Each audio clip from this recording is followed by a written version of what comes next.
Remember way back in Model 1, this is the third model. Way back in Model 1, I said remember the workbook is crucially important.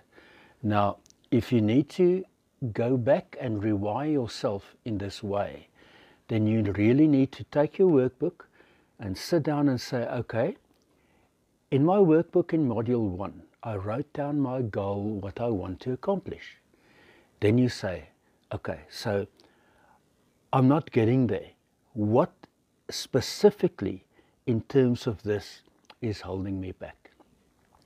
Then you need to start thinking back and back and back. Think of all the negative beliefs, think of all the negative self-talk.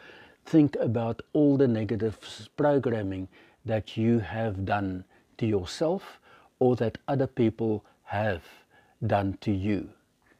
And they sometimes do mean well, but they have no idea what harm they do to us.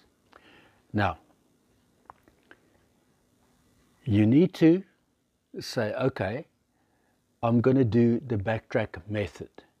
Now, this is intense and it's going to take a long time. You might find that 3 or 4 days later, your brain will go, hey, mate, now I've got it, aha. Now I know why I can't accomplish my goal. Now I know where that belief comes from. And now I know why I'm being kept back. Now, do not despair, because as soon as you rip out the weed, we will, in modules to come, replant that with wonderful flowers.